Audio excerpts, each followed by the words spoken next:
And that's the thing, though. Like, if I really believe if the American people thought that they were able to go to the border and help Texas National Guard defend the border right now and secure a border, you would see American patriots who would willingly go do this. But they can't because they're going to get thrown in prison if they were to even think about doing that. If they went down there at all, I mean, they're threatening to arrest people for holding a video camera and videotaping it. Could you imagine what would happen? They have been doing that, yeah. Could you imagine if someone was down there saying, we're not going to let you in, what they would do to these people? Meanwhile, isn't it crazy that Texas had to make a law that illegally entering Texas is illegal from an international border was illegal? Yeah.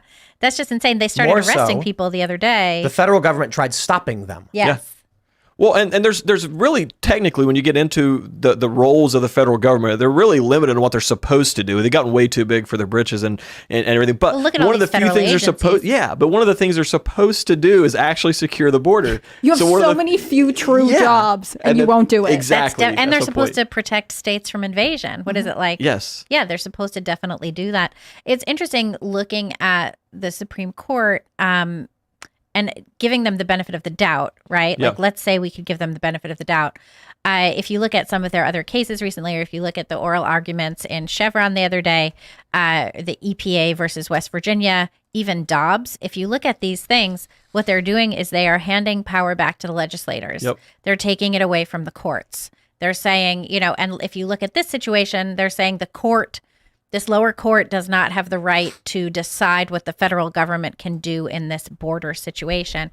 So you wonder, like, perhaps the Texas state legislature should start taking this stuff up, and perhaps Congress should look into impeaching some of these Supreme Court justices who are doing it. I know, well, I would. I'm telling you right now, day one, I'd be filing articles of impeachment. Impeaching Mayorkas. It doesn't make any sense that they're not. Absolutely. And it doesn't make sense that they're not. That is interesting. Let me pull up this story from the Post Millennial. U.S. voters say immigration, not inflation, is a top priority, Harvard-Harris poll. So Post Millennial reports more voters are pointing to immigration as their top issue instead of inflation as the country goes in the 2024 election. A Harvard Harris poll of 2,346 registered voters that was released on Monday. The survey found 35% of respondents had immigration as their top concern, and 32% named the topic of inflation. Immigration has jumped 7 points from last month. I spent the holidays in Chicago. They're trying to build camps. Sad. What do you want to call them? Internment camps? I don't want to say that we should call them detention camps for illegal migrants. Concentration camps? You could call them concentration camps. In New York, Eric Adams is putting a curfew on them. Yeah. On the illegals? On the shelters that house the illegal immigrants. So when people say inflation, the only issue there is that these people aren't aware of immigration. Correct. Because if you go to someone who's Gen Z and they're like, the rent is too damn high. I say, okay, what's your apartment? They say, it's 70 square feet. And I spent $2,000.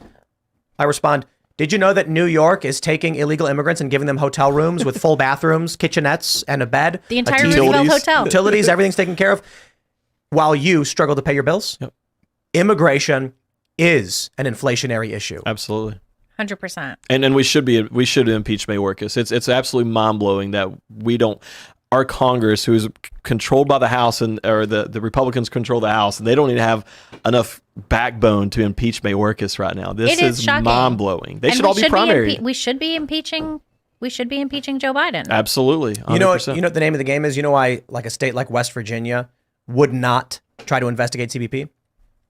How much in federal dollars does West Virginia receive? That's exactly what it is. It's so unfortunate some of these smaller red states balance their budget on the backs of the federal dollars coming in. That's really one of the things they hold hostage over the small states when it comes to like the transgender issue in schools and the education stuff. That's the Department of Agriculture, but the Department of Education. That's why I'm a proponent of getting rid of the federal Department of Education. Well, quite frankly, I would abolish all the three-letter agencies and return the power back to the states and the local communities where they belong.